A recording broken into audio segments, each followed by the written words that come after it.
betul. Buat Baraya Sunda Sadayana abdi ayeuna nuju aya di Makom Syekh Kuro Pulau Bata. Mungkin ku abi bade di bade aya patarosan ka Bapak siapa ini? Mbah Anom. Jadi sejarah yang sebenarnya, sejarah yang ada di Makom Syekh Kuro ini, sejarah Syekh Kuro atau Nabi Syekh Hasanuddin. Cuma Kang Al gitu. Oh ya, semua kepanggilnya sareng ieu berarti nya. Kalau sana teh Kang Al. Ngalamun. Barusan enak berarti nuju di Makom Syekh Kuro nya sareng kasepuhan wae di dieu bahano bade seueur pitaroseun kana sejarah Syekh Kuro asal muasalna kumaha dugi ka Karawang teh kumaha dugi ka tumunna sadayana. Hoyong apal barusan ieu bah di dinten ayeuna teh. Abi sareng kitab pakrasa teh lengkap ngaji patempatan ieu teh. Kitu mungkin nya. Pun.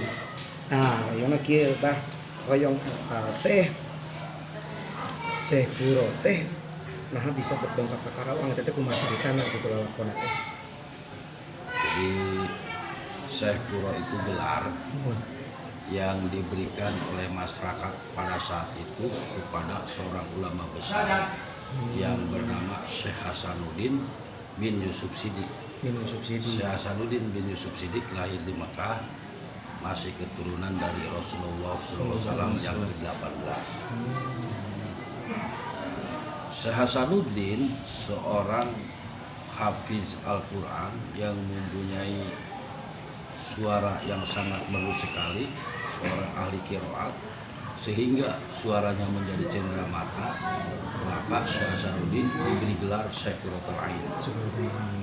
Syekh Hasanuddin atau Syekh Kuro pertama kali menyebarkan agama Islam itu ke daerah Champa, Kamboja. Karena di daerah Champa, Kamboja itu sebagian besar masyarakatnya Tionghoa. Syekh Hasanuddin atau Syekh Kuro yang kurang begitu berhasil menyebarkan agama Islam di daerah Kamboja. Kemudian melanjutkan perjalanannya melalui Malaka atau Malaysia. Terus melanjutkan lagi perjalanannya melalui Laut Sunda Kelapa, dan pada tahun 1409 Masehi mendarat di pelabuhan Muara Jati Cirebon. Karena Syekh Kuro orangnya baik, sopan, ilmunya luhur, cara menyampaikan syariat Islam juga mudah dimengerti. Seorang tokoh masyarakat di pelabuhan Muara Jati Cirebon yang bernama Ki Gedeng Tapa dan istrinya yang bernama Subang Kerancang beserta putrinya yang bernama Subang Larang menyatakan memeluk agama Islam. Bahkan sebagian masyarakat di Pelabuhan Muara Jati Cirebon juga banyak yang menyatakan memeluk agama Islam. Penyebaran agama Islam oleh Syekh Kuro di Pelabuhan Muara Jati Cirebon terdengar oleh Raja Hidup Pajajaran yang pada saat itu rajanya bernama Prabu Anggalarang. Kemudian Prabu Anggalarang mengutus pasukannya untuk mengusir Syekh Kuro. Syekh Kuro diusir oleh pasukan Prabu Anggalarang, menyadari bahwa boleh saja katanya saya meninggalkan Pelabuhan Muara Jati Cirebon, tapi Syekh Kuro di dalam hatinya berkata, kelak di kemudian hari keturunan Subang Prabu Anggalarang bakal ada yang menjadi seorang waliullah. Kemudian Syekh Kuro pamit meninggalkan Pelabuhan Muara Jati Cirebon. Akan tetapi Nyi Subang Larang yang pada saat itu masih gadis, dia belum merasa cukup belajar tentang syariat Islam. Kemudian Subang Larang ingin ikut beserta Syekh Kuro. Diizinkanlah oleh kedua orang tuanya bahwa Subang Larang untuk belajar syariat Islam dengan Syekh Kuro. Oh, jadi belajar agama ke Syekh Kuro, Subang Larang. Nah, selanjutnya Syekh Kuro melanjutkan perjalanannya dan kemudian mendarat di pelabuhan Tanjung Pura Karawang. Tanjung Pura. Di Tanjung Pura Karawang bertemu dengan tokoh masyarakat Karawang yang bernama Ki Gedeng Karawang. Gitu. Syekh Kuro diberi izin untuk bertempat tinggal, diberi izin untuk mendirikan tempat ibadah dan sekaligus mendirikan pondok pesantren. Oh, mendirikan pondok pesantren. Nah, sekarang ya tepatnya di alun-alun Karawang atau Masjid Agung Karawang. Oh, Masjid Agung Karawang. Setelah Syekh Kuro mendirikan pondok pesantren di alun-alun Karawang, datanglah santri-santri dari luar negeri. Yang pertama Syekh Abdul Rahman dari Mekah. Yang kedua Syekh Maulana Mazkur Syarif Abdullah dari Mesir. Yang ketiga Syekh Abdillah Dargom atau Syekh Dargom dari Irak. Dan yang keempat Syekh Ali dari Iran berdatangan ke Karawang untuk berguru kepada Syekh Kuro. Penyebaran agama Islam di Karawang terdengar lagi oleh Raja Hindu Pajajaran yaitu Prabu Anggalarang.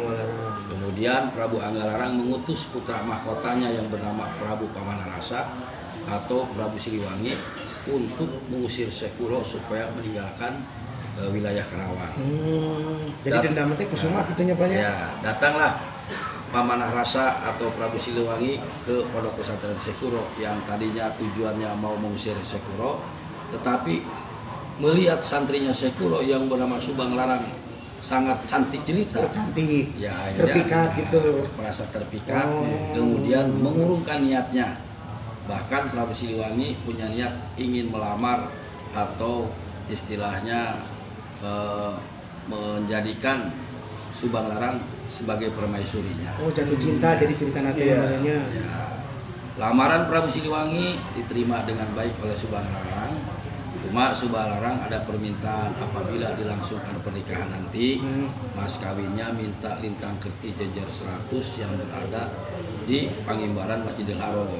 Jadi lintang kerti jejer 100 itu merupakan simbol sebuah tasbih. Oh, tasbih. Jadi itu syaratnya buat Itu syaratnya. meminang Nah, Subang Larang. Itu buat mas kawin pernikahannya nanti. Oh. Permintaan Subang Larang disanggupi oleh Prabu Pamanarasa atau Prabu Siliwangi. Karena orang hidup zaman dulu itu sakti-sakti. Oh, sakti, benar. Entah dengan cara bagaimana Prabu Siliwangi sekilat sampailah ke kota Mekah atau ke Masjidil Haram. Nah, setelah sampai di Masjidil Haram bertemu dengan penjelmaan seorang kakek yang bernama Syekh Jafar Shodiq. Padahal mah itu Syekh Kuro juga. Oh, masih Syekh Kuro juga. Oke. Ditanya oleh Syekh Jafar Shodiq, kedatangan Prabu Siliwangi ke sini itu mau apa? Naon menurutnya? Syekh Prabu Siliwangi menjawab, saya ini sedang mencari lintang kerti jejer 100 atau sebuah tasbih untuk persyaratan pernikahan dengan santrinya Syekh Kuro yang bernama Subang Larang. Oh, kata Syekh Jafar Shodiq, kalau memang Anda butuh, ini barangnya silakan aja bawa. Oh, di Pasihan gitu Pasihan. Akan tetapi begitu tasbih itu mau dibawa oleh Prabu Siliwangi, Prabu Siliwangi tidak bisa membawa tasbih itu karena rasanya berat. Sampai mengeluarkan tenaga dalam, istilah kasarnya sampai mengeluarkan air mata darah, tetap tasbih itu tidak bisa dibawa. Kemudian Prabu Siliwangi menanya kepada Syekh Jafar Shodiq, bagaimana caranya supaya tasbih ini bisa dibawa ke tanah Jawa.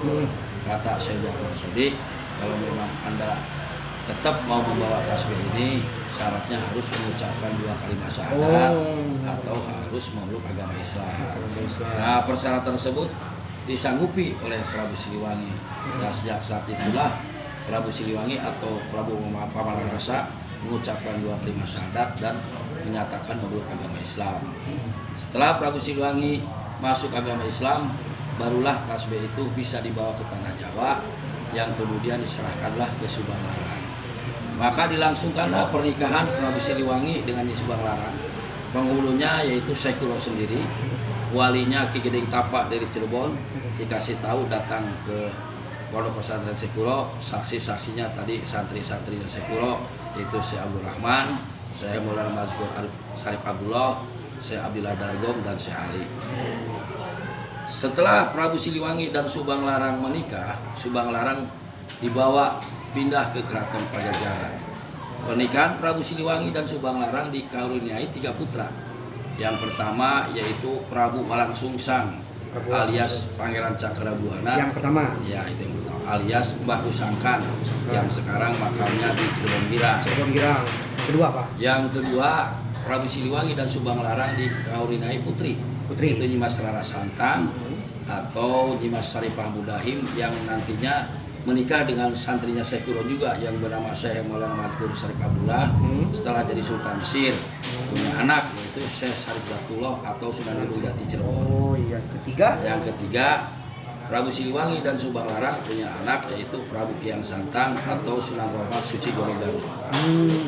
Berarti punya anak ketiga berarti ya, Ketiga. si Subang Larang sama si Ya. Prabu Siliwangi teh. Pondok pesantren Syekh Kuro dilanjutkan oleh Syekh Abdul Rahman Si Abdul Rahman. hingga wafatnya Syekh Abdul Rahman dimakamkan di belakang Masjid Agung Karawang sekarang. Si Abdul Rahman. Ya. Oh iya.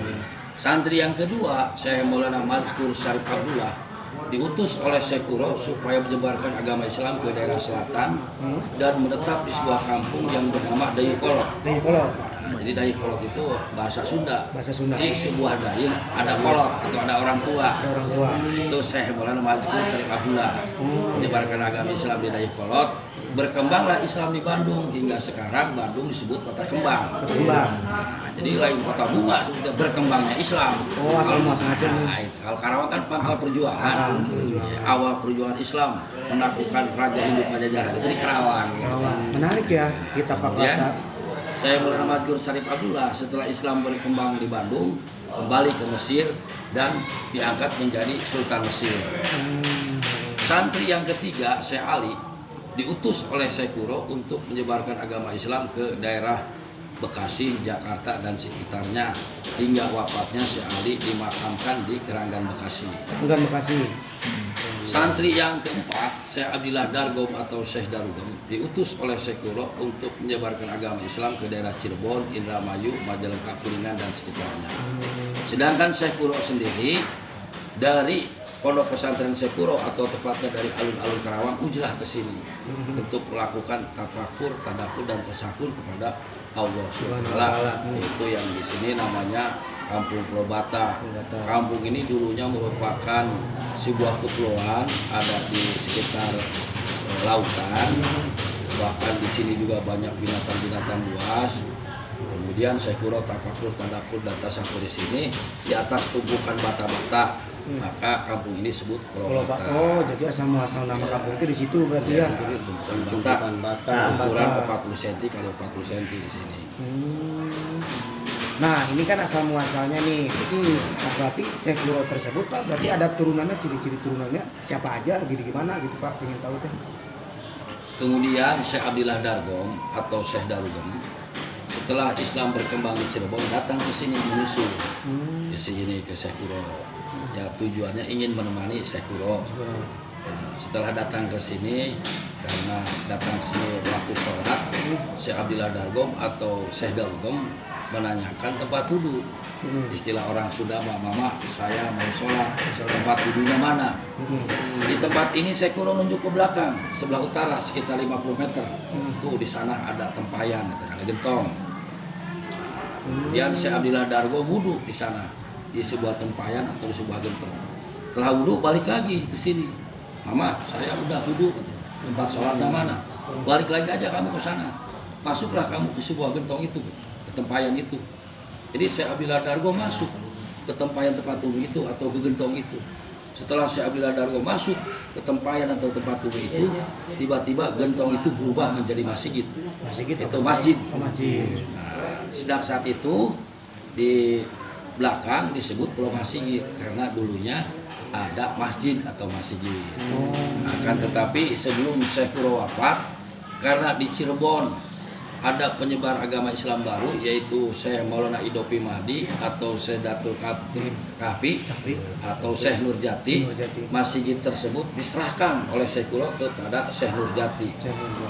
Hingga sekarang masjid tersebut ada di samping makam Sunan Gunung Jati Cirebon. Oh makamnya tuh. Ya, makam ini masjidnya, di samping makam Sunan Gunung Jati. Nah, masjid tersebut diberi nama Mangal Mangil Mangup atau merupakan simbol rukun agama iman, Islam dan Ihsan. Oh iya. Syekh Kuro wafat dan dimakamkan di sini di Pulau Bata. Sedangkan Syekh Abdillah Dargom atau Syekh Darugom atau Syekh Bentong wafat dan dimakamkan di Pulau Masjid. Pulau Masjid. Syekh Kuro itu tidak diceritakan punya istri atau punya anak. Cuma Syekh Kuro punya adik namanya Syekh Jamaluddin Al-Husain. Sengaja. Nah, Syekh Jamaluddin Al-Husain punya anak 3. Yang pertama Ali Nurul Alim, yang kedua Berkat Jenal Alim, yang ketiga Ibrahim Jenal Akbar. Dari anak yang pertama Syekh Jamaluddin Al-Husain, Ali Nurul Alim punya anak, yaitu Syekh Maulana Mazhur Syarif Abdullah, santrinya Syekh Kuro tadi. Syekh Maulana Mazhur Syarif Abdullah punya anak, yaitu Syekh Syarif Datullah Sunan Gunung Jati Cirebon. Iya, iya. Berarti Syekh Syarif Datullah atau Sunan Gunung Jati Cirebon itu termasuk buyutnya Syekh Kuro. Masih iya. Buyut. Buyutnya. Kemudian Jamaluddin Al-Husain atau adenya Syekh Kuro punya anak yang kedua, itu Berkat Jenal Alim. Berkat Jenal Alim punya anak, itu Syekh Rahmatullah atau Sunan Ampel Surabaya. Berarti Sunan Ampel Surabaya itu termasuk cucunya Syekh Kuro. Yang ketiga Jamaluddin Al-Husain punya anak, yaitu Ibrahim Jenal Akbar. Ibrahim Jenal Akbar punya anak, yaitu Syekh Maulana Arif Ibrahim Gresik. Berarti Syekh Maulana Ibrahim Gresik juga cucunya Syekh Kuro. Masih keturunan ya berarti keturunannya. Gitu. Berarti benar ya Syekh Kuro itu penyebar agama sebelum Wali Songo. Sebelum Wali Songo. Oh benar Wah, ya. Dijawab Ki, sekarang Ki itu teh. Iya, berarti sebelum Wali Songo ada itu di Indonesia berarti Kuro, dan ternyata masih turunannya. Kalau dilurut-urut mah gitu ya cek Sunannya mah. Ya, iya, saya Rahmatullah Sunan Ampel kan punya anak, saya Badu Ibrahim Sunan Bona. Iya. Dan saya Derajat atau Sunan Sunan Derajat. Giri kan gitu. Nah kalau hubungannya sama Raden Patah teh apa Pak? Ada nggak gitu? Kalau Raden Patah kan menurut cerita Versi, ya. versi Jawa Tengah, Jawa Timur kan anaknya Brawijaya. Brawijaya. Ada hubungannya nggak sama Syekh Kuro teh Pak? Brawijaya dan ibunya itu kan dari Cina. Jadi kalau Raden Patah itu kan bergurunya di Sunan Ampel gitu.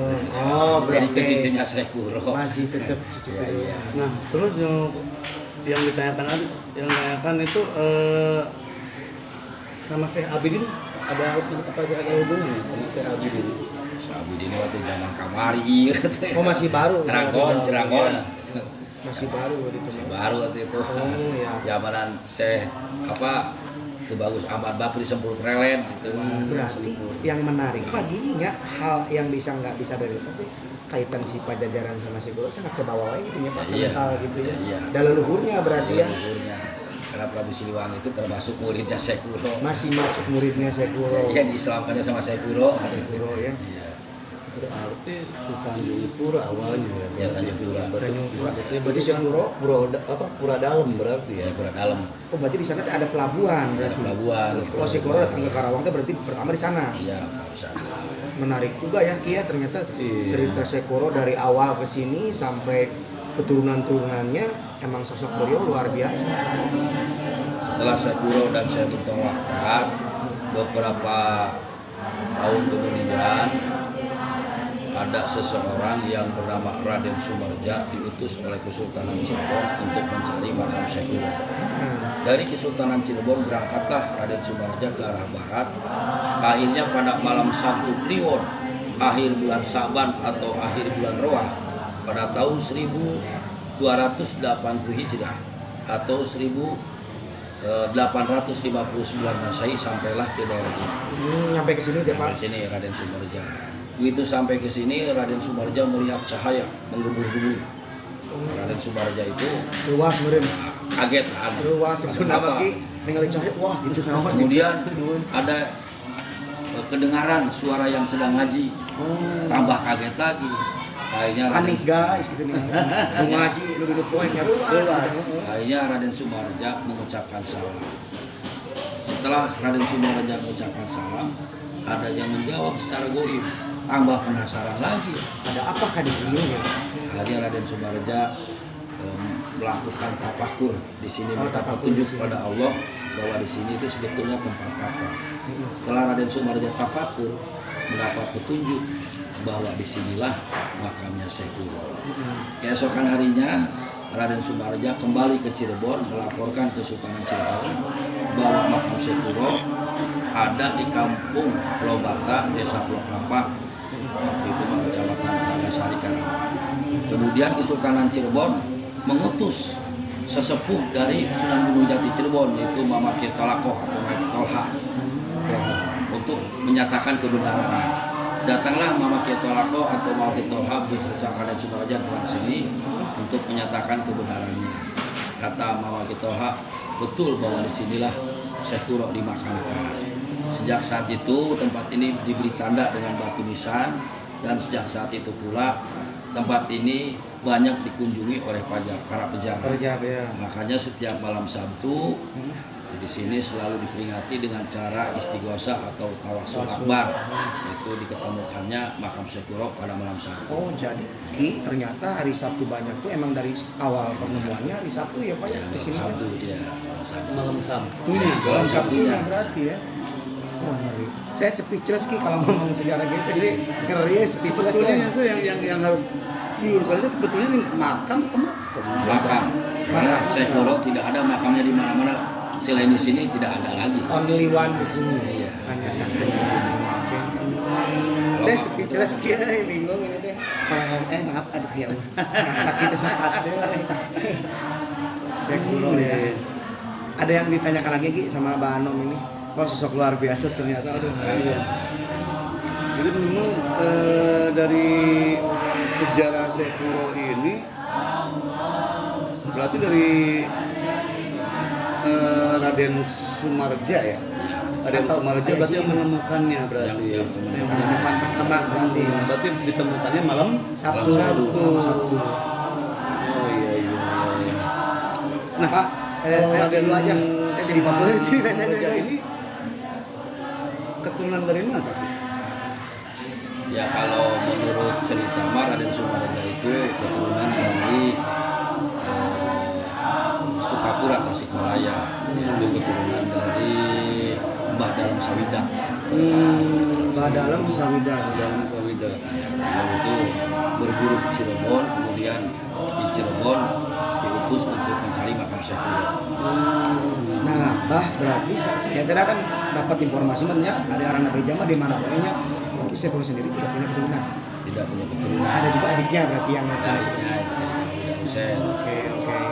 Nah teman-teman berarti benar emang Iya. Syekh Kuro sendiri tidak memiliki keturunan. Ada juga adiknya berarti ya Ki ya. Iya. Jadi tidak ada keturunan sama sekali, istrinya pun tidak ada. Ya pokoknya tidak ada aja ya, yang ada hanya adiknya saja. Tapi Ki bener Ki saya menarik Ki sejarah si Kuro sama Pajajaran itu emang nggak bisa lepas ya. Nggak bisa lepas dipisah-pisahin nyaku kayak gitu. Jadi emang leluhur Pajajaran ternyata ya. Ya itulah ya untuk Baraya Sunda semuanya karena Kesadayana singkat, padat, jelas ya untuk sejarah Syekh Kuro yang sudah Paparkan oleh Pak Anom. oleh Pak Anom ya. Jadi sejarahnya itu makanya kita ingin sekali meluruskan yang lurus, yang benar-benar lurus ya, dari yang bengkok kita luruskan. Nah, itulah akan menjadi lurus dan betul-betul singkat, padat dan jelas untuk sejarah Syekh Kuro lain, Sosok ulama besar yang penyebar agama Islam sebelum Wali Songo, bahkan kata Abah juga silakan buat teman-teman yang mau ziarah atau wisata religi bisa ke Pulau Batak, Desa Abang Wadas berarti ini maksudnya ya. Kecamatan Abang Wadas, Kabupaten Karawang ya. Hari Sabtu kalau mau tawasul akbar katanya. ya, biar Jumat malam Sabtu lah. Jumat malam Sabtu. Jumat malam Sabtu. Nah itulah ya untuk Baraya Sunda Sadayana, untuk buat Baraya Sunda semuanya. Tadi sudah dijelaskan oleh Mbak Anom, singkat. Mas, Bah, nunggu ini udah mau ngobrol-ngobrol sama kita, turun pisan. Ilmunya udah ngasih ilmu buat kita ya, ngasih ilmu sejarah gitu, atur nuhun bisa. Amin insyaallah. Atur nuhun buat Sabtu dan Baraya Sunda, jangan lupa like, comment, dan subscribe ya. Ayo orang mau mulai sejarah dan budaya tong era. Atur nuhun subscribe di Irawan channel. Yuk, nuhun. Assalamualaikum.